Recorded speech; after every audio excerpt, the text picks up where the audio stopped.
Hello everyone.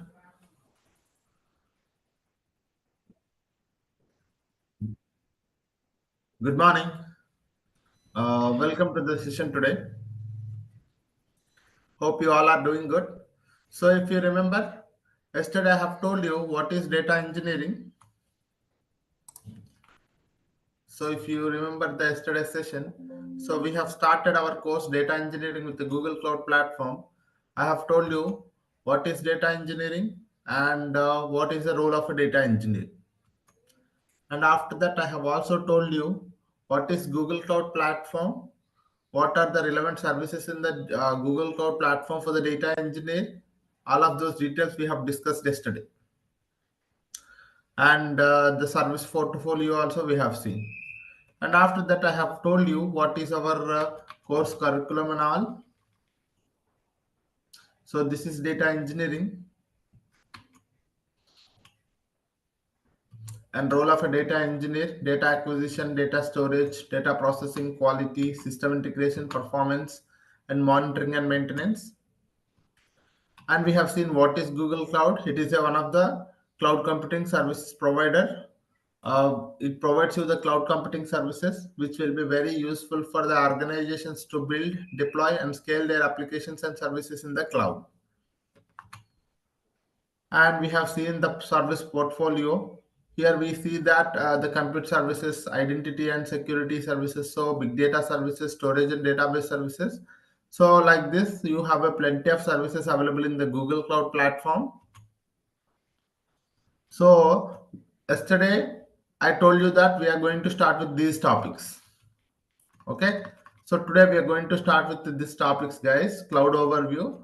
One by one, we are going to learn about all of these topics. It takes at least for these topics to be completed. It takes at least a 1 week to 1 week or 7 days to 8 days. It will take for us to complete all of these basic concepts. Once the basic concepts are completed, like cloud overview, Google Cloud interfaces, console walkthrough, GCP locations, IAM and admin, compute options, for us to take 7 to 8 days, and that is the plan. And after that, we are going to enter into the data engineering tools. And if you categorize the data, we have a unstructured, semi-structured, and structured data. For unstructured data, we can use Google Cloud Storage. For semi-structured data, we can use Bigtable. For structured OLTP, we can use Cloud SQL. For structured OLAP, we can use BigQuery. So we are going to start with the GCS. After the basic concepts are completed, we will take GCS for next 2 to 3 days, and Bigtable. After that, Cloud SQL will be started. Cloud SQL is for the 3 to 4 days, and BigQuery is for 5 days. Okay, and later we will start with the Spark and Hadoop jobs with the data proc.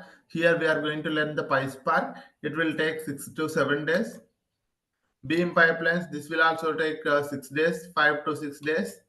And code free API, we are not going to learn more about the data fusion because we don't need to write any code, right? So everything is available on there only. So if I tell you, it will be most of the things are self-explanatory only. It takes like 2 to 3 days, 2 days, max 2 days. And after that, we have to learn about the workflow orchestration tool, which is a Airflow or a Composer, a Python-based tool. We need to learn about it. It takes like 5 days. And after that, infrastructure provisioning tool, it takes actually 3 to 4 days. Okay, so that means 3 to 4 days means 3 to 4 hours, you can say. Okay, so that is how we are going to learn all of these topics one by one. And here I might not have mentioned the PubSub, which is a streaming data ingestion tool. We're also learning that as well. So that also takes like 2 to 3 days, 3 hours. Okay, so that is what is all about. And course details: total hours will be 45, timings will be daily 1 hour, delivery will be online live sessions, video recordings, comprehensive material, assignments, real-time projects, interview questions, certification dumps, and resume assistance. All things will be provided to you. Okay, so this is what happens, guys. And prerequisite for the course is familiarity with the SQL. Target audience are like these one. So these are all things that we have seen yesterday also. I'm going to start our real topics today. So our topic is the first topic, as I mentioned here also. This is what we are starting today. We are going to see the cloud overview. What is cloud platforms? If you do not have a cloud platforms, how the people working before? Sorry. So before like 10 years or 7 years before, how the people were working in the on-premises environment. Nothing but a traditional working environment. What is traditional working environment? How to work in the traditional working environment, how the companies were struggling working with the traditional working environment. All of those three people, all of those things we will see. After that, how the cloud came into the picture, how the cloud is providing the benefits to the companies, and we will also see. That's where we will see what is cloud platforms, why we need the cloud platforms, the difference between the traditional or the on-premises to the cloud. Okay, then we will see the GCP and why we learn the GCP opportunities and certifications. Okay, now let us go to the one more slide. Think I have it here somewhere. So this is what we are starting. Okay, so here we have a why we need cloud on premises, all of those things. Let us start with this thing. So this is our topic, guys, for today. Hope you all can hear me. If you guys are facing any issues with the audio or a video, please let me know, guys. We are starting our real topic today. Okay, so why we need the cloud platforms? So you can able to see it here, the cloud platforms. First of all, let us try to understand how the companies were working before the cloud, how the companies, how the software companies were working. Okay, then you will be able to understand how these cloud platforms are doing a benefit to us. Okay, so assume that, let's consider, if you are working in an organization. Okay, let's just consider that if you are working in one of the organization, that organization wanted to roll out a new application. Okay, that particular organization wanted to roll out a new application. Now what the business team will do is that business team will come up with the requirements for the application. What the business team will do, the business team will come up with with the requirements for the application. Assume that you are working in one of the company. Okay, that company wanted to roll out a new application. So whenever a company wanted to roll out a new application or create a new application, the business team will be there. That business team will come up with the requirements for the application. And next, the requirements will be passed to the business analyst. What the business analyst will do is that business analyst will gather the needs for the business and analyzes it and converts it into a set of high level technical requirements. What the business analyst will do, he will gather all the information from the business and all other sources as well. He will try to analyze it. He will try to convert that into high technical requirements. Because business, what the business team will do, okay, we wanted to create an application, and that application will be having this, this is what is the traffic that we are expecting, and this is what is use of this application. And they won't tell you about any technical requirements. They will tell you about in general the application requirements, how the application should be, what the application should be, all of those details they will tell you. What the business analyst will do is that he will gather the information from the business team, and he will analyze that information, and whatever the requirements are needed for that, and whatever the things that he needed for that, he will convert that entire information into a high level technical requirements.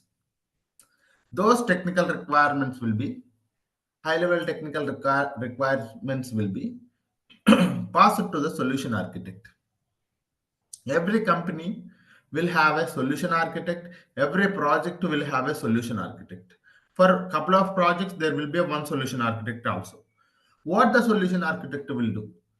He will get all the requirements of business requirements as well as the application requirements from the business analyst, and he creates a solution for that particular application. The solution means architecture to be followed for that application. He creates an entire architecture design for the application deployment. From the scratch to the application deployment, what are the things needed? All the things will be created in an architecture design, and he will mention the deployment process to be followed, and he will mention the infrastructure needed for this particular service, and the number of servers needed for this particular service. What is the front end web server? What is the back end web server? What is the database? What are the load balancers? So everything, each and every aspect of application deployment, from the scratch to the end, everything he will be mentioning in that architecture design, so which will be very useful for the all other teams to follow. Okay, so what the solution architect will do, whatever the high level technical requirements he gathered from the business analyst, he will try to create an architecture design to be followed for the deployment of this application. So what is the deployment strategy? Which service we are using it for the application deployment, what is the compute option, what is the coding language, what is the front end web server, what is the back end web server, what is the load balancers, what are the number of servers, and what is the specification type, what is the infrastructure that we are using. All the things he will be putting into a one diagram, and that diagram we actually call it as a architecture diagram. Architecture diagram for that application deployment. Okay, so that is what is the solution architect will do. Business team, what the business team will do? Business team will get the requirement, or business team comes with the requirements of the application, and business analyst will gather the information from the business team, and he converts that into a high level technical requirements. Those high level technical requirements will be passed to the solution architect.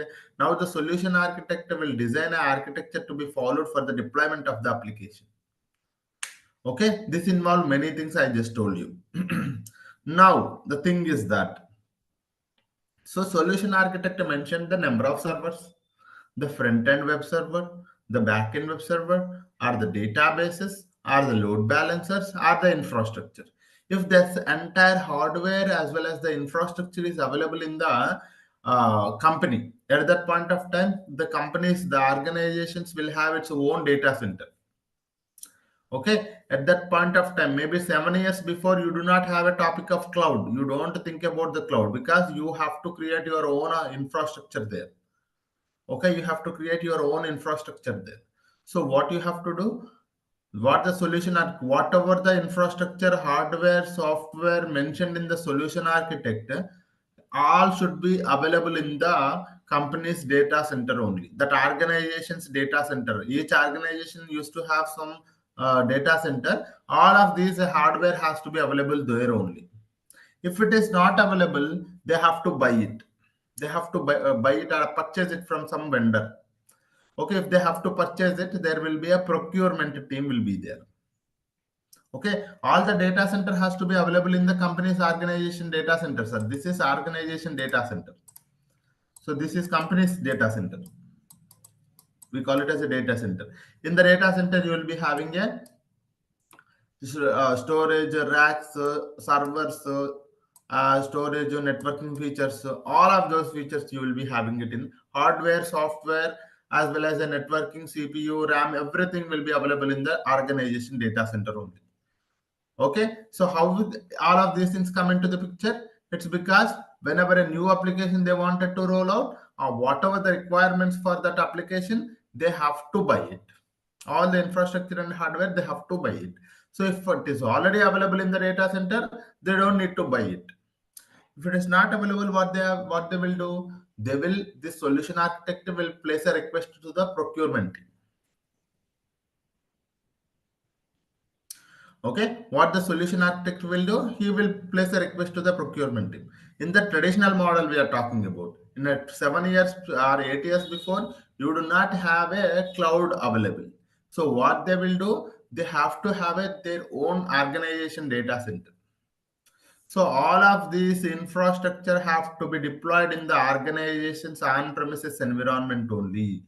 This means making the use of these assets in the data center. All these assets in the data center we have to make. And if the additional hardware is required, if the additional infrastructure is required, they would have to order it via procurement team. They have to order it via this procurement team. And now this procurement team will place a request to the vendors. They will place a request to the vendors. You will be know already the vendors, right? So what they will do, once the once the hardware, additional hardware is requirement is there, they would be ordered via procurement team. Now the procurement team put a request to the vendors. Now it will take days, weeks, or even months for the hardware to be purchased and delivered to the data center. Because whatever the vendor is, and whatever the request we have sent to the vendor, that vendor will be moving all of the, getting all the hardware, hardware as well as infrastructure, all the equipment he will be purchasing and delivering it to our data center. You will be moving that to the data center. This would take days or a weeks or even months also sometimes. So if it is taking months, that means your deployment process of your application is getting delayed. Okay, your application process is getting delayed. So this is what happens. So when you are working with the vendors or when you are working on one application and you need to have all the infrastructure to be available in your organization data center. If it is not available in the organization data center, you have to be purchased via procurement team. Now the procurement team will place a request to the vendors. Vendors will take a lot of time. It takes days, weeks, and even months for the hardware to be purchased and delivered to the data center. Okay, if it is available, sir. Okay, what they assume that after 1 or 2 months, all the data center, all the entire hardware which we need it, all will be delivered to the data center. Once the data is available, once the infrastructure as well as hardware is available in the data center, now the infrastructure team come into the picture. Infrastructure team come into the picture, sir. What they will do is that once entire information or a hardware received at the data center, the field engineers come into the picture. The field engineers are the in charge of the rack and stack of the equipment, and then system admins will take care of the initial system configurations. Network admins will take care of the networking, such as system to be available over the network.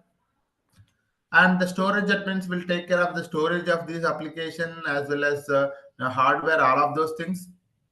Backup admins will take care of the backup of your entire resources. Then application team, whatever the application team it has created the code for your application, the application team will be deploying your application on top of this hardware, on top of this infrastructure, which is available in the organization data center. It will be deployed here. Okay, so this is what happens in the traditional working model. In the traditional working model, a business comes with a requirement of the application, and then business analyst will come into the picture. He will get the requirements from the business team. He converts that into high level technical requirements. Now he will be passing that information to the solution architect. The solution architect will create a architectural design to be followed for the deployment of your application.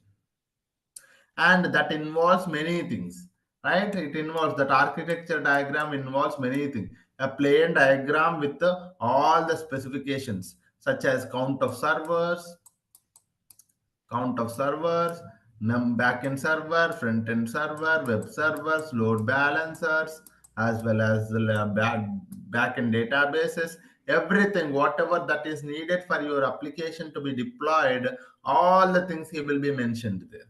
Whatever he mentioned in the whatever he mentioned in the solutional architecture design, all of those infrastructure to be available in the organization data center. If it is not available, procurement team will place a request to the vendors. Vendors will purchase and deliver it to the data center. Once the entire infrastructure is available in the data center, the field engineers will take charge and they will take they will make the rack and stack. And after that, rack and stack means this one, sir. What is rack and stack? You can think of, right? So this is organization data center. This is how it looks like. This is how they build it, and this is what is a rack and stack. Okay, so the data center, inside the data center, you will be looking like this. It will be looking like this. A lot of wires, connections, disk servers connected together. All these things are available over the network. Okay, so entire information is like this. For this one, you have to provide the 24 by 7 cooling, 24 by 7 electricity, and everyone has to be monitored properly. If something goes wrong also, this is how it looks like. This is what we call as a rack and stack. Okay, now the system admins will come into the picture and they will do the initial configuration of the systems, and the network admins make the systems to be available on the network, and storage admins assign the storage to the servers. Backup admin will configure the backups, and finally once the system is set up as per the standards, that can be handed over to the application team. The application team will deploy the applications that is on top of this organization hardware or infrastructure. Okay, so this is what is the process in the traditional working model. This is how people used to work in the traditional working model. Now tell me, it takes a lot of time? Can you guys tell me, is it taking a lot of time or not? A lot of things we have to take care here.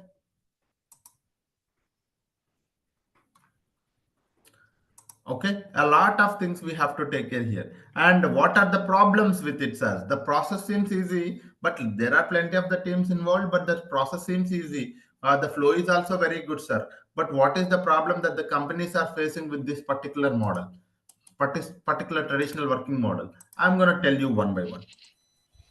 Okay, so in this particular traditional working model, the turnover time varies from the weeks to months, so everything to be ready for the application deployment. So that is the reason it is called as a slow deployment, sir. So why it is called as a slow deployment? If for the application, this is a requirement. You got the from the business that the requirement is to create an application. For the application, the turnover time varies from the weeks to months because everything has to be ready. This entire setup, this one, this one, this one. Okay, this is common, but this one, these things are not common all the time. So this takes a lot of time. So that is the reason it is called as a slow deployment working model. The traditional working model is a slow deployment model. Okay, and scaling up and down as per the requirement or as per the demand cannot be achieved quickly. That is also one more thing. Okay, scaling up and down is also one more problem. And one more thing is that the overall cost to deploy and maintain this model is very high. It is a very expensive model. The overall cost to deploy and maintain this solution, scaling up and down as per the demand, is not that easy, and it is very costly. That is the reason we call it as an expensive traditional working model. Traditional working model is expensive. And one more thing is that some of the aspects of the infrastructure can be automated, but several steps such as rack and stack cabling, other deployment procedures are manual and slow. That is the reason it is called as a limited automation. It is called as a limited automation, sir, because most of the steps are manual here. Okay, and one more thing is that with so many teams working behind the scene on so many different tasks, the chances of human error are very high. With so many teams, you see here this team working, this team working, this team, this team, this team, this team, this team. Many teams are working behind the scene on a very different task. The chances are the chances to the human error is very high. This results in inconsistency in the environment. This results in inconsistency in the environment. One more disadvantage is that, another major disadvantage is that the underutilization of the compute resources.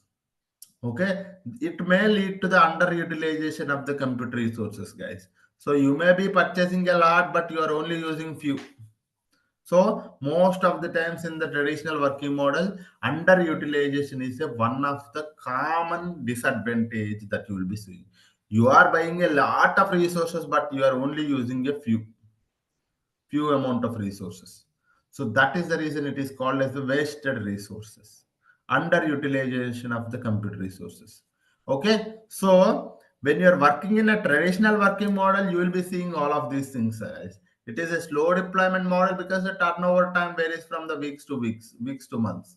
And it is a very costly model because scaling up and down is costly, and maintaining the model is costly. Deployment model is also costly, and it is a limited automation because most of the steps are manual. You cannot be able to automate them.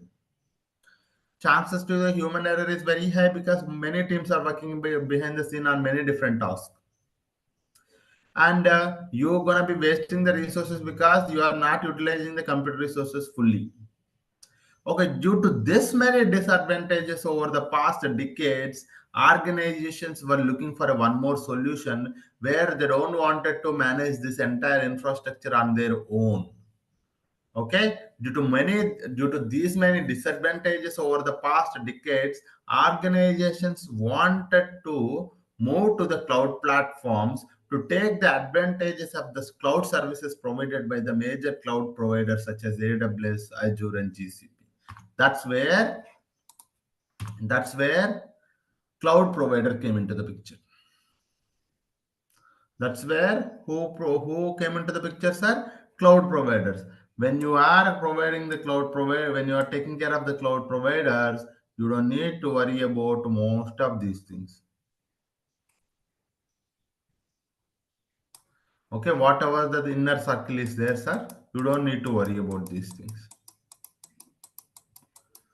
because the cloud provider provides you the services which are managed services most of the time, and you don't need to worry about procurement team. You don't need to worry about rack and stack. You don't need to worry about maintaining your data center because maintaining the data center is not that easy, sir.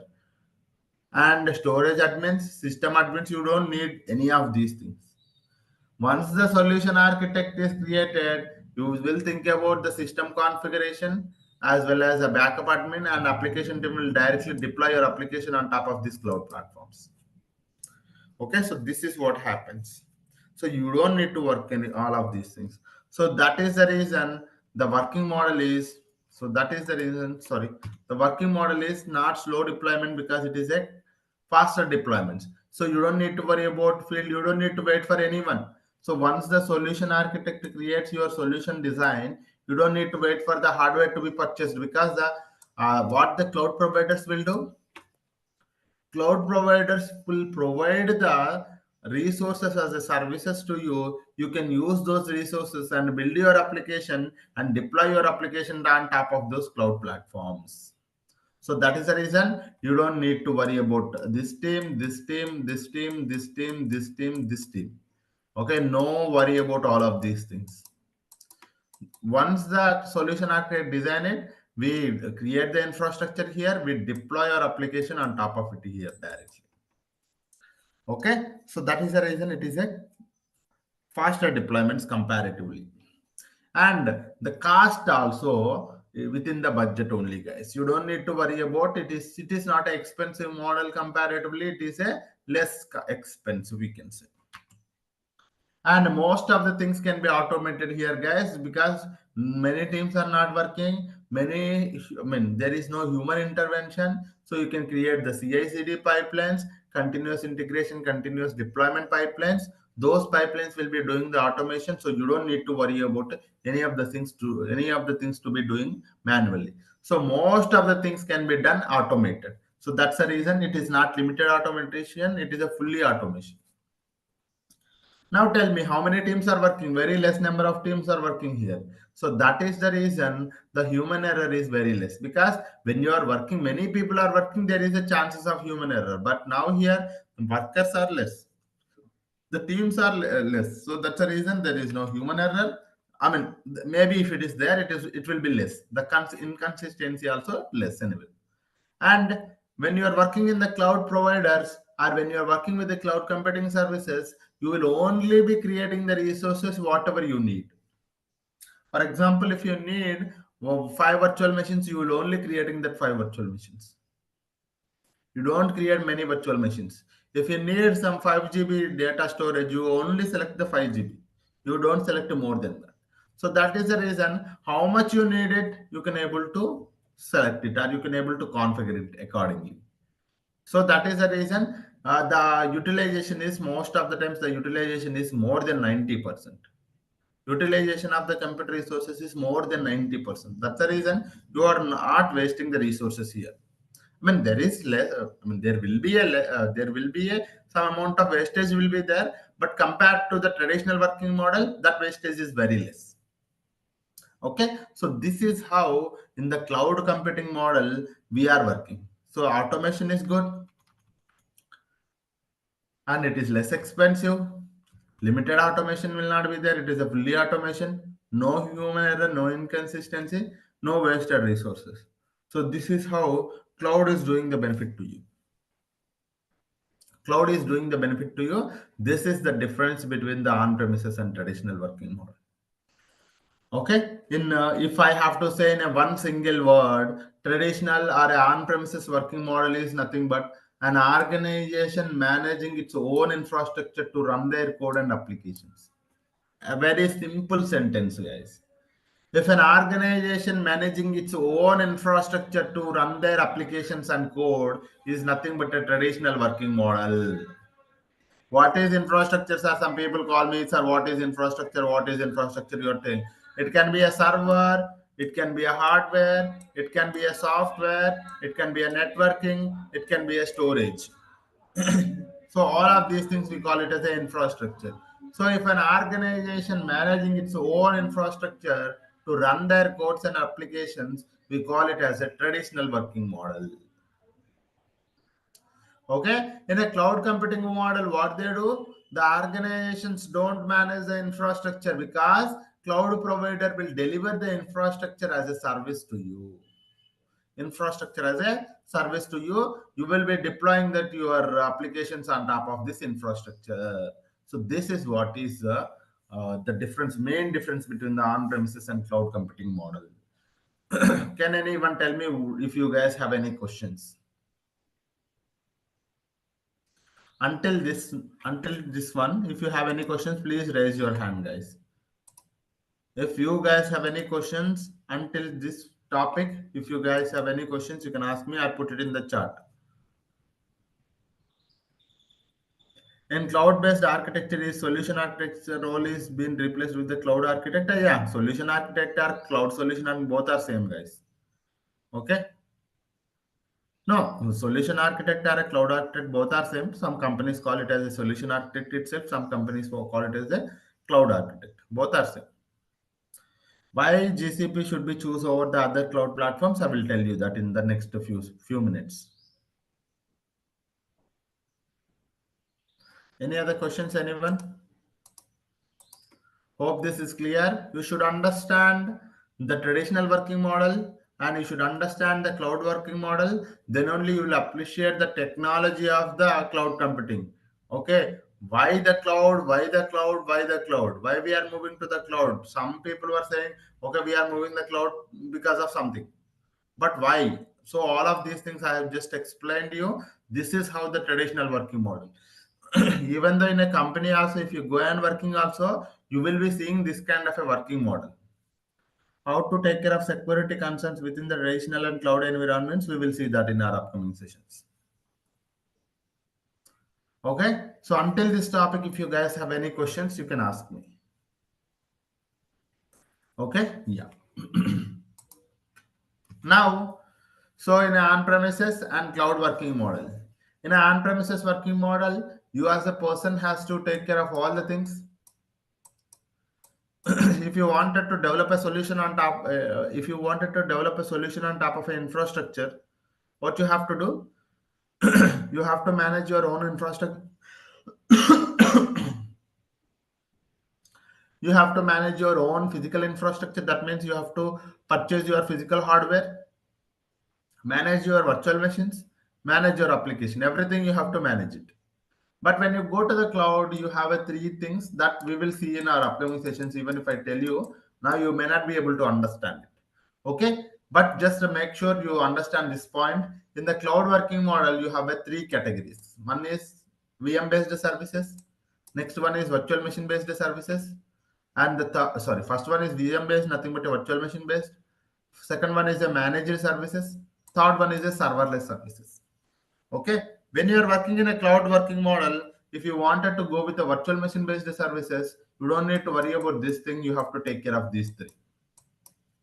If you are working in a managed services, you don't need to worry about these two things, but you have to manage these two things. When you are working in a serverless, you don't need to worry about these three things. You have to manage this thing. Okay, this particular diagram I will also tell you in our next session. But for now, in a on-premises, you have to manage all the things. You have to manage all the four things. But in the cloud-based things, we have a three categories. One is VM-based services, managed services, serverless services. In a VM-based services, you don't need to physically buy your machines and manage the physical infrastructure. But you have to manage your virtual machine, manage your application, and develop your solution. But when you go to the managed services, you don't need to worry about the physical infrastructure and virtual machines. You have to manage the application and development. In serverless, you don't need to worry about any of the infrastructure details. You just have to focus on the development only. So this is how the cloud focus is, that you don't need to worry about the infrastructure. We will take care of it. So that is what is the moral of the cloud computing. Okay. So this is how the difference. We will see this in our upcoming sessions as well. Now, as I told you, maybe I have already given you this definition in our last session also. What is Google Cloud Platform?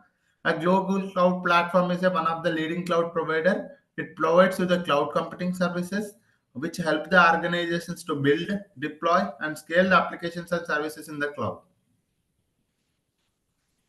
Okay, so what it is the Google Cloud Platform, guys? Google Cloud Platform is one of the leading cloud provider similar to the AWS and Azure. It also provides you the cloud computing services, which will be helping the organizations to build, deploy, and scale the applications and services in the cloud. What are the services, if you ask me? Those services can be compute services, identity and security, management tools, networking services, big data services, storage and database services, machine learning services. As a data engineer, you say we are learning the BigQuery, Dataflow, Dataproc, PubSub, and storage, Bigtable, Cloud SQL. All of these topics we are learning, and few more topics also we are learning. Okay, so this is what is a service portfolio of the GCP. We can also call it as a GCP suite of services. Okay, and why learn the GCP?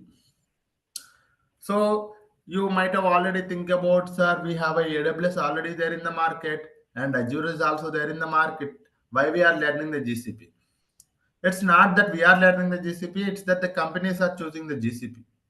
Why the companies are choosing the GCP? Okay, if you wanted to learn something, that particular topic or that particular service or that particular cloud platform has to be in the trending. Okay, then there will be a plenty of the jobs. Then only we will be start learning. Okay, similarly, why the jobs will be there? That means the companies are choosing the GCP over other clouds as well. Why it is? It's because Google has a very good community support.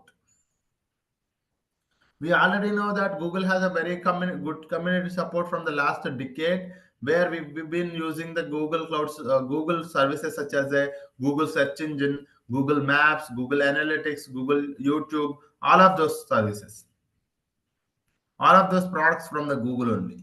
So Google has a very good community support. And one more thing is that Google provides you the services which are cost effective. If you go to the AWS for one virtual machine, it is $100. If it is, I'm just telling you the comparison. If you go to one virtual machine, the cost of one small virtual machine is $100. If you go to the Azure, the cost of the same virtual machine will be somewhere around $90. In GCP, for the same cost, for the same virtual machine, the cost will be $80. Whatever the features that you are getting in the VM, those features are same also here. Those features also same also here. Whatever the security that you get here, it is same as here, same as here, same as here. Whatever the benefits that you are getting here, same as here, same as here, same as here. If something you are getting with a very good performance, very good security, very good benefits, the cost you what which one you will be choosing? Whichever it is cost effective, you will be choosing. So that is the companies are also doing the same thing. Companies also doing the same thing. Now tell me which is cost effective, sir. Can you guys tell me which is cost effective? GCP.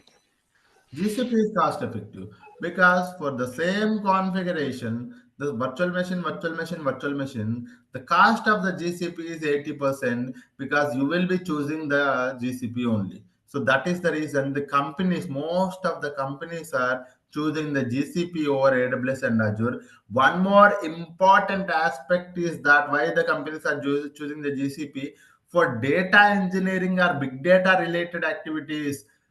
GCP is very famous. GCP, Google Cloud Platform, is very, very famous for the big data and data engineering activities. The services that the Google Cloud is providing you is very far better than the AWS and Azure. It is very, very fast, reliant, reliable, and secured, and it is easily scalable and flexible. So that is the reason most of the things. So the services are cost effective and the big data services are very flexible and scalable.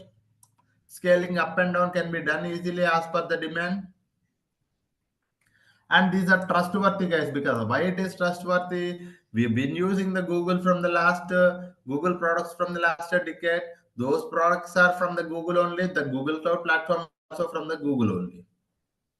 Okay, it is reliable and it is secure as well compared to the AWS and Azure. Equally secured with the AWS and Azure. It provides you the already I told you that it provides you the VM based services, managed services, serverless services also, and the interface and the performance is very good. Okay, this is the reason we have to learn the GCP because the companies are looking for the GCP candidates who are professional. If we try to learn it, the market, the demand for the GCP data engineer is very good. GCP big data professionals are very much in the demand. You can easily crack the interview if you are having a very good knowledge on these things. Not even the if you don't need to have a working experience, you just need to have a good knowledge on the topics, then you can able to easily crack it.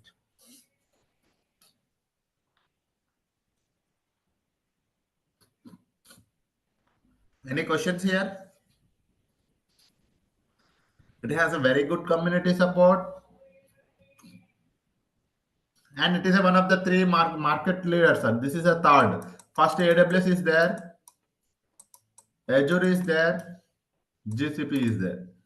So the market for the AWS is 30 per 35 or something. So this is around 20. I think so. It is also nearly 30, guys. Nearly 30. And this is around 20 2 or 20, around 23, something we can say. Now, so you see here, so the market leader is AWS. It is almost taking the 35%. This is more than 30%. This is more than 20%. And very soon it is taking over this Azure as well as AWS also. So that because that has that kind of a capability, that kind of a services, that kind of resources that the GCP is also providing. Okay, so this is how it is. And it is a market leader because 1, 2, 3. As of today, it is in the top 3 market leader.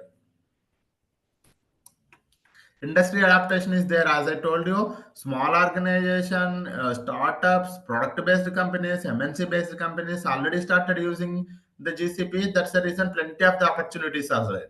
So when you have a plenty of the opportunities, the only thing is that you learn the course, you prepare the resume accordingly, you go for the interview, you crack it. Not only one job, but for 2 or 3 offers. And it has a comprehensive, sorry.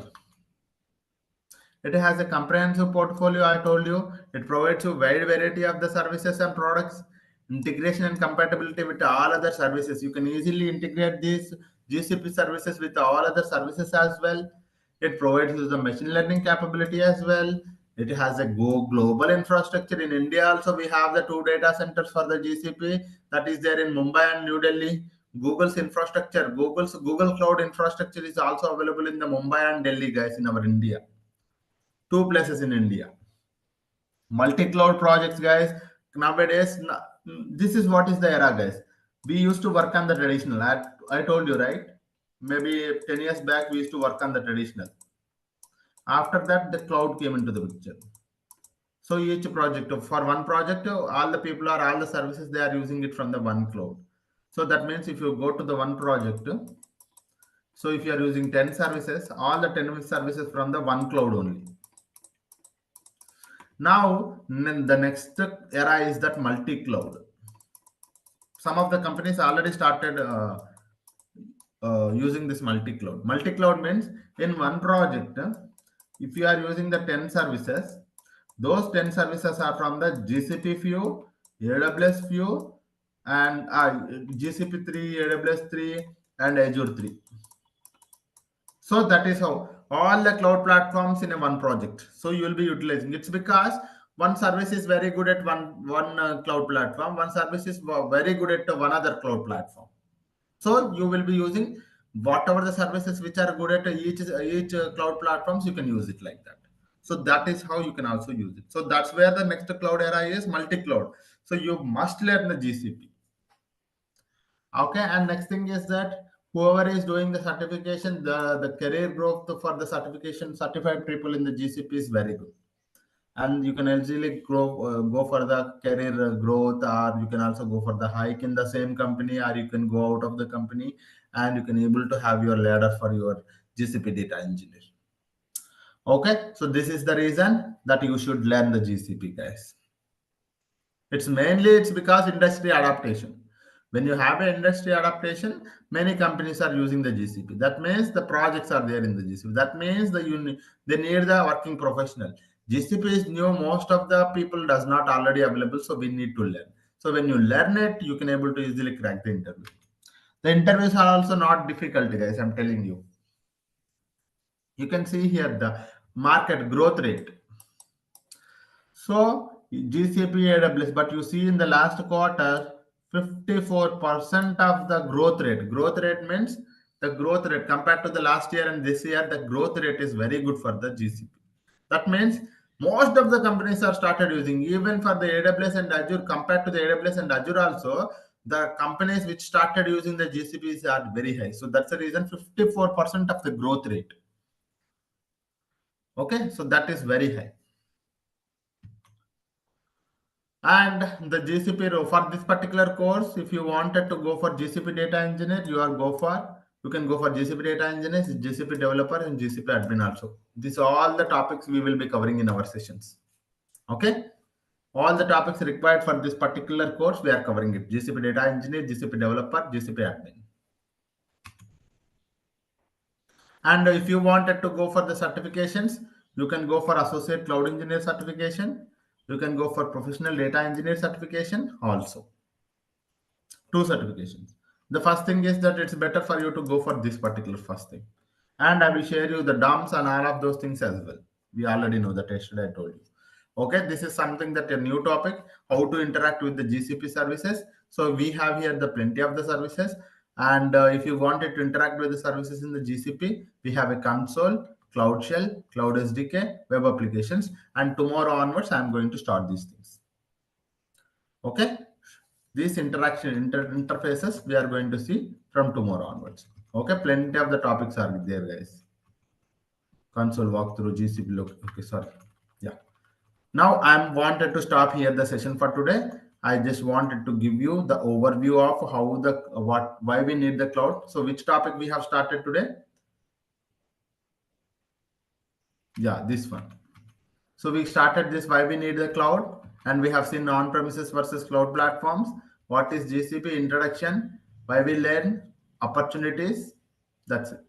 I think this here it is not so clear, but in the next this one here it is. So we have seen these things, guys. Okay, so until this one, cloud overview, why we need the cloud platform, what is the difference between the on-premises and cloud, we have seen. What is GCP, why we learn the GCP, what are the opportunities are there, what are the certifications that you can go for. Okay, any questions? If you guys have any questions, please put it in the chat or please raise your hand, guys. I'm going to ask you one by one.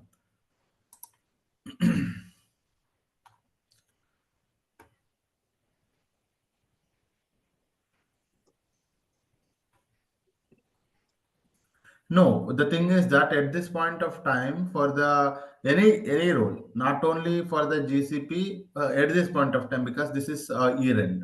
Okay, so if you start applying for after January 15th onwards, the opportunities will be very high. I'm telling you, you will get at least 5 calls in a day, at least 5 calls in a day, and at least 5 interviews in a week for the GCP. At this point of time, the calls are less. It's because year end, the Christmas holidays, the USA people will not be available. Whenever the US market is not there, your opportunities will be less. So that is what it is. But January 15th onwards, the calls will be very high. I'm telling you.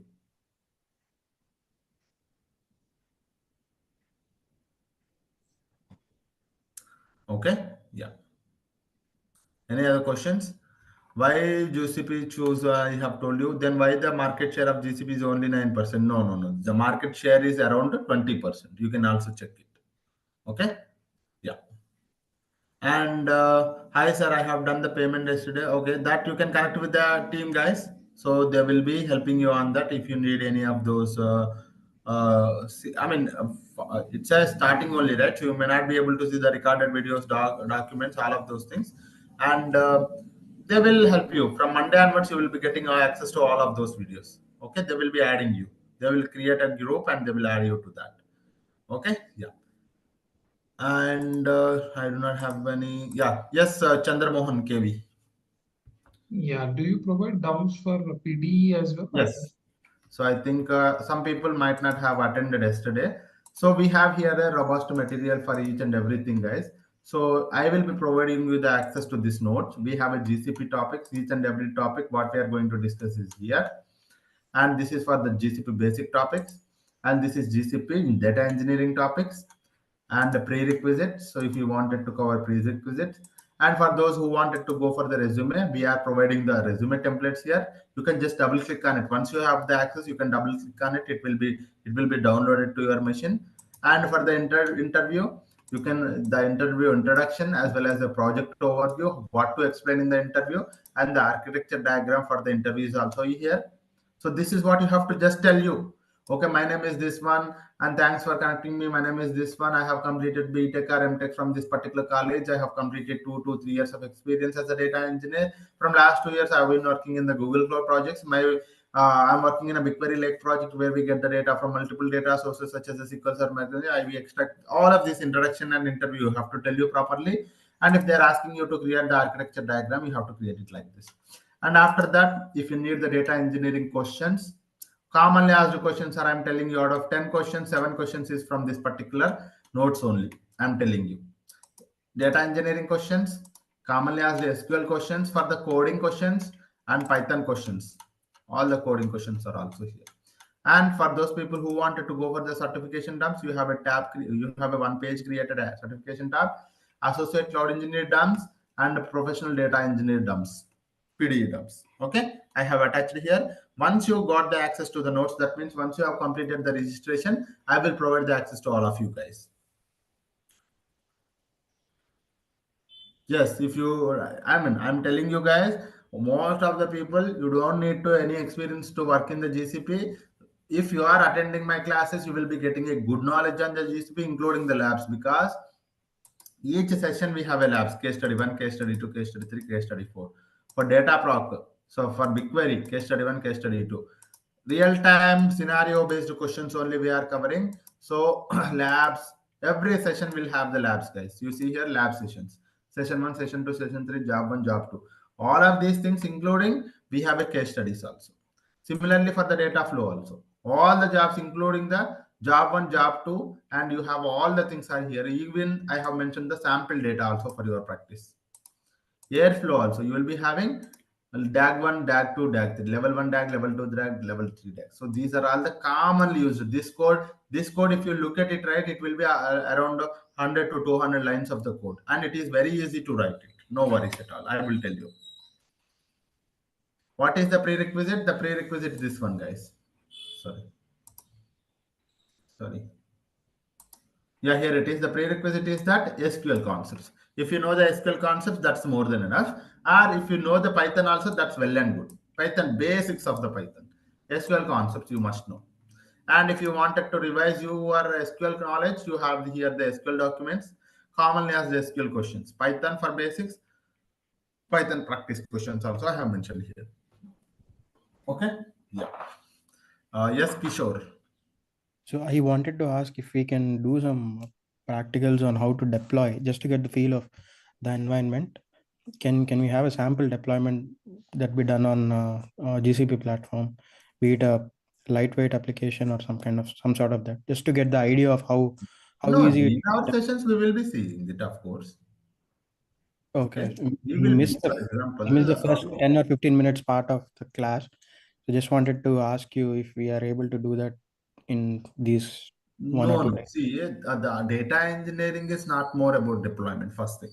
Okay, it's more about creating your data processing activities. For sure, we will also do the deployments. The deployment is that, for example, you have to create your, using the Terraform, we have to create the infrastructure for the Cloud Composer, or the data pro cluster, or the cloud SQL instance. We have to create it.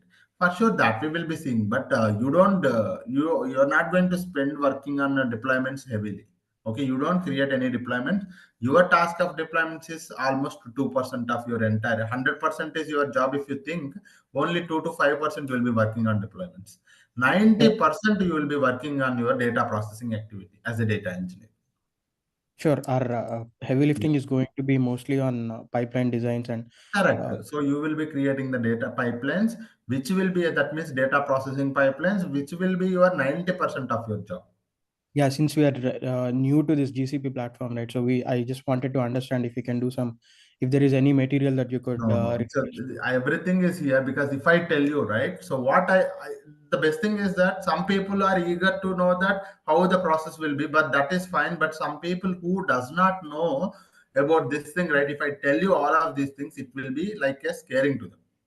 Okay, because they don't know even a small topic of that.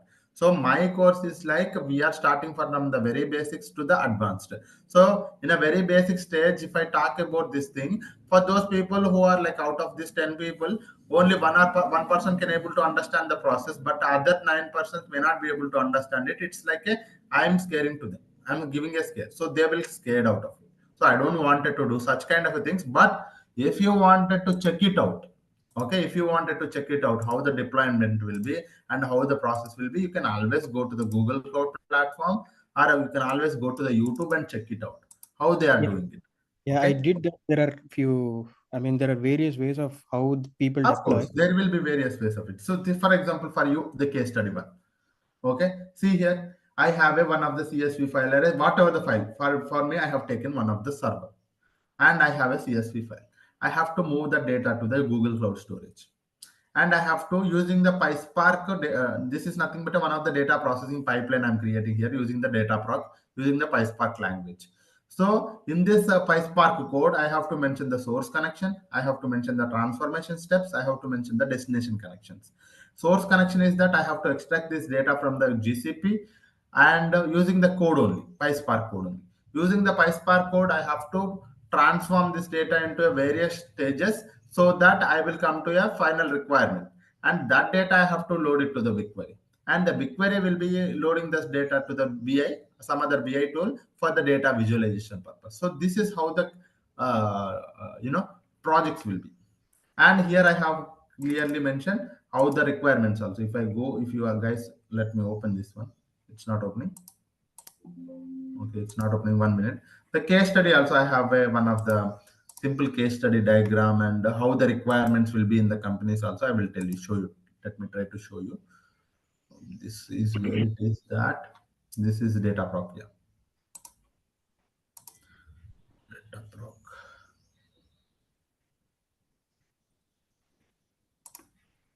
Okay.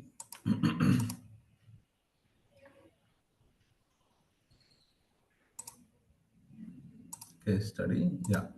So this is one of the PPT that this is not actually the PPT, guys. This is one of the requirement from one of the company when I was working as a freelancer. Okay, I made it as a project. Okay, this is one of the project for the freelancer. I took almost for completing this POC. I took almost 1 month, more than 1 month, I would say. So the requirement is this one, that one of the company wanted to store their travel records in one of the CSV or some FTP server as a CSV files. These files are need to be stored in the database or a data warehouse, which is used for the visualization. In the current scenario, visualization team is directly taking the CSV files. In the scenario, data cleansing and data processing is getting compromised. To reduce this problem, build an ETL script in the Python or a PySpark, which can be loading the data from the CSV files placed in any location to any other database. Okay, so this is was the one of the requirement. I have given the solution. These are the guidelines. These are the transformations.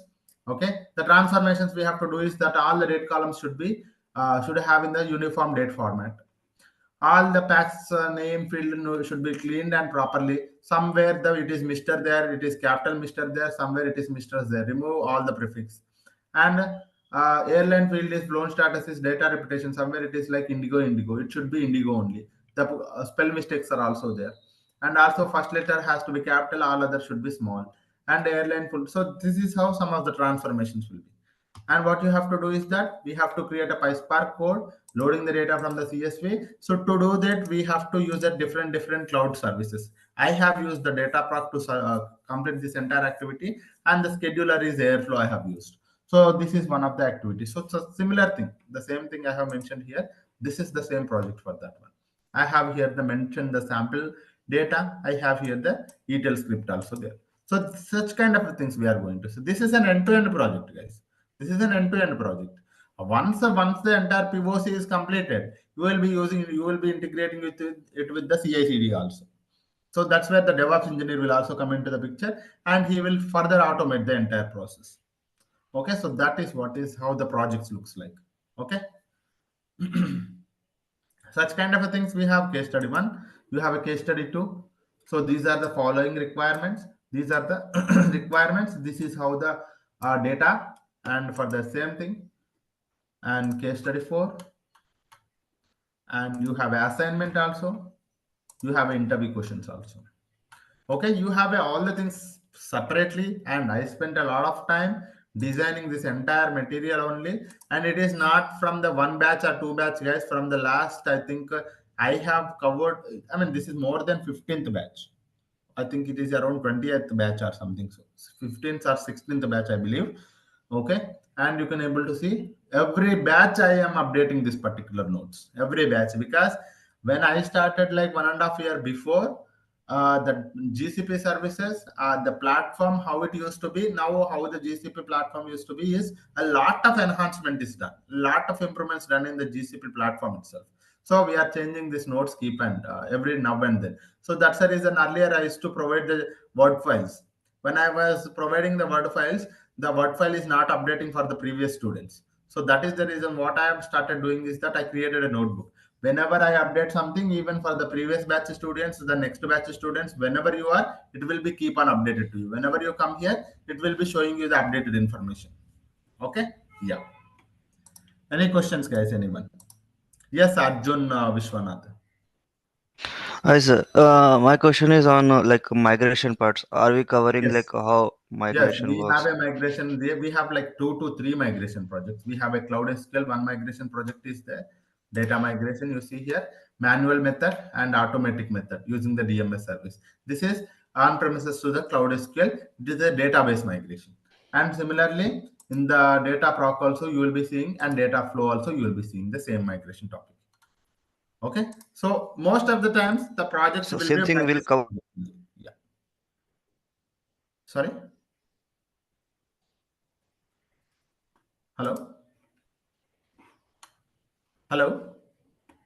Yes. Oh, anyway, I might have no. I may not be able to hear you. But this is how in one hour here somewhere maybe in the job one or job two you'll be able to see one more migration project. Okay. So we have like 2 to 3 migration projects. I will tell you. Yes. And Rishabh Gupta. Yeah, hi sir. Sir, Yes. actually, I am also working in the data engineer, Okay.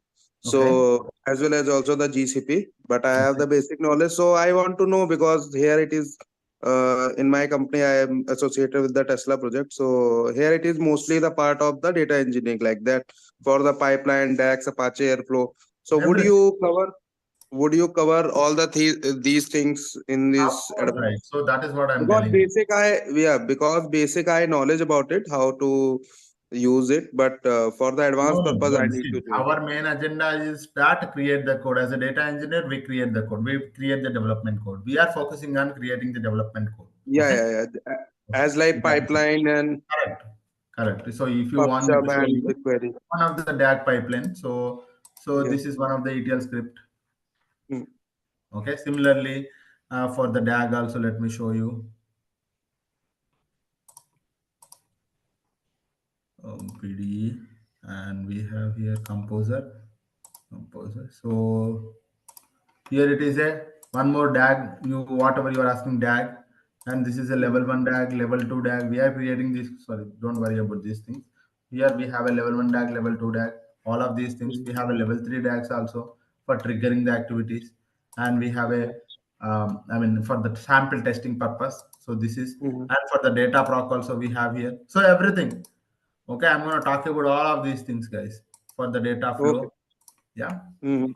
here it is a data flow code, and similarly this is data flow, how to create the pipelines, all of those things here. So this Mhm. gives you a very good experience, I'm telling you. We are creating these codes. Okay. We are not just I'm not going to just tell you. I'm going to write the code in Mhm. front of you so that you will learn everything. Yeah, actually, I enrolled in the professional data engineering certificate now, so that's why I need little bit assist Yeah, for yeah, the yeah, sure. subject. And you can also go for my certification dams. I'm telling you, most of the Mhm. questions is repeated. Okay, Okay. Okay. most of the questions repeated if you wanted to And crack it. what would be the time? It would be the same, or you will be Yeah, change it is after the the. same. It is same, guys. For now, Oh, it would be tough it is to me. same. Yeah, Like that. 7:30 to 8:30 every day, the same timings. Okay. Yeah. Any other questions, anyone? Um, I think yeah, Mujib Sayed.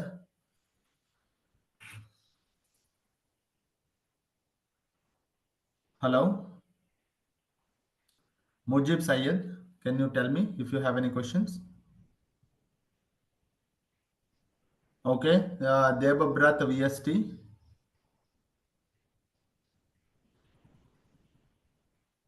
Devabrat, can you hear me?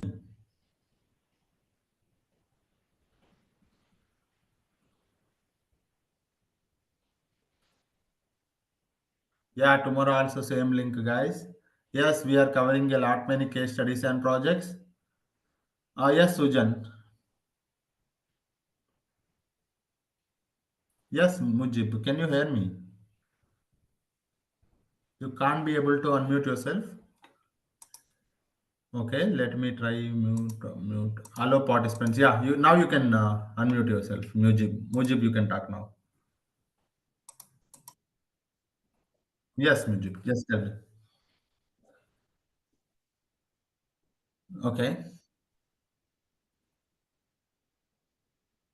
Yes, we are teaching. That's what I was showing you, right? So if you go to the data airflow, we have a level one, level two, level three DAGs. Okay, each are different.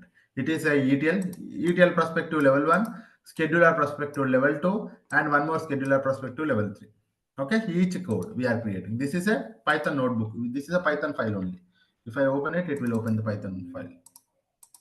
Okay, I think let me show you here. So everything is here, guys. I have it here. You see level 1, level 2, level 3. Okay, so we are creating these codes. Yeah. Okay, this is one more configuration. It is data proc, and this is data flow. I think GCS to BigQuery. So all of these things are here. Don't worry about that. Okay. And yeah, any other questions? Debabharat VST.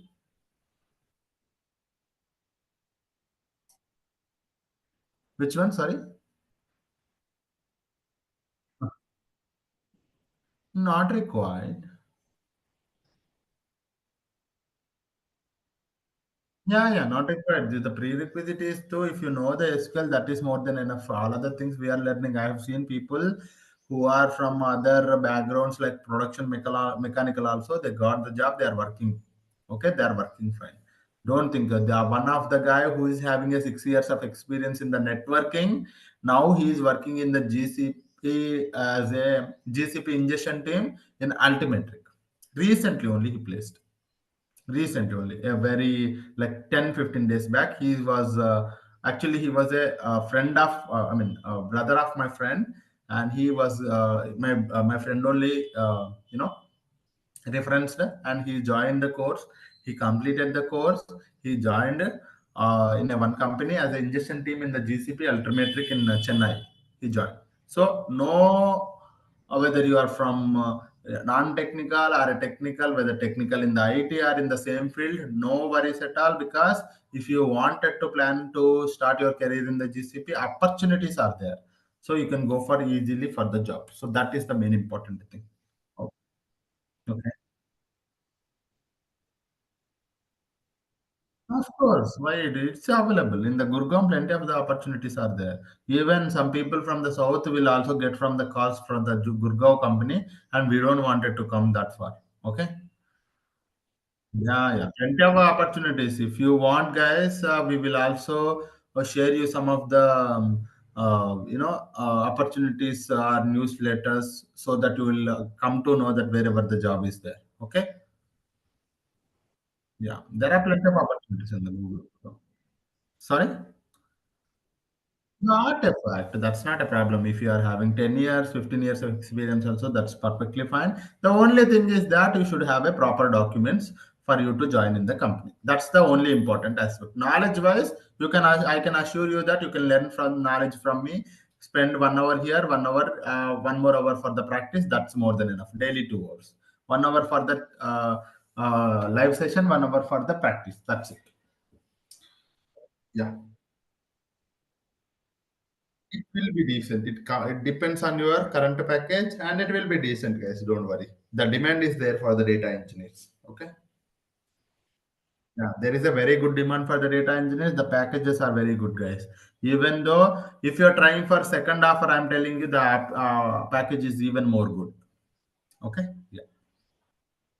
Even for example, there are people who cracks 2 to 3 interviews also. Even I have cracked my fourth interview recently. I have joined in one of the company, and where I am working as a solution architect now. And I used to work as a senior data engineer and a senior DevOps engineer. After that, now I am working as a solution architect in one of the company, and I am a solution consultant for one of the company. I'm a freelancer. I'm a trainer. So I'll be taking care of all of these things in a day. In a one day, I'll be having all of these things. So the only thing is that if you are cracking 3 to 4 interviews, your package will be very high. Okay. Yeah, that depends on.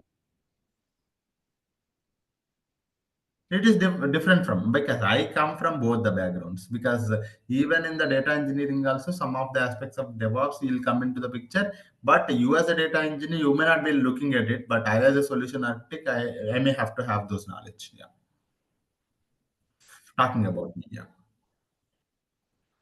Okay. Any other questions? Yes, Sujan.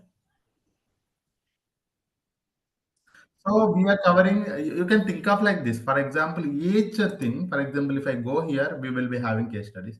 So the case study is nothing but a real-time aspect. I am covering it as a case study here. Real-time project, I am covering as a case study here. For the data proc, you have it here. For each data flow, you have it here. Somewhere you will be seeing the job one.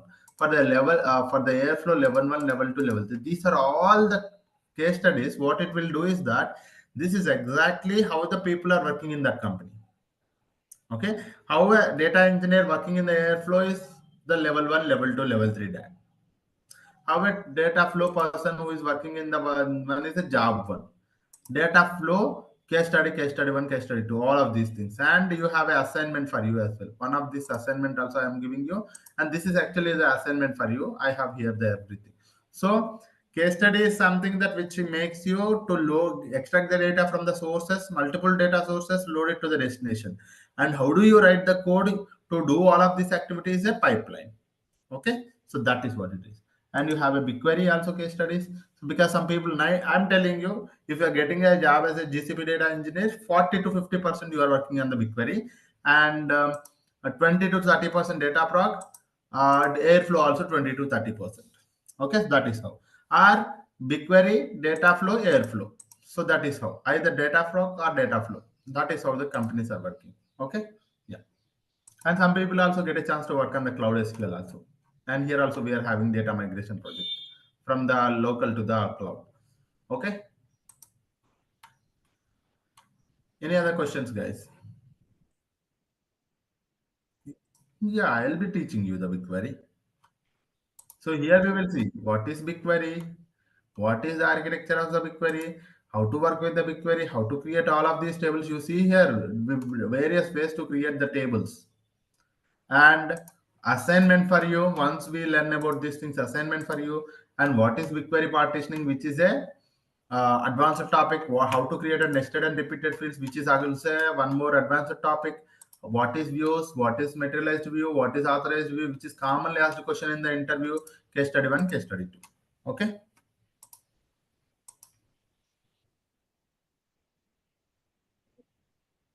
they can able to understand, but they have to put one more a little more effort. Yeah.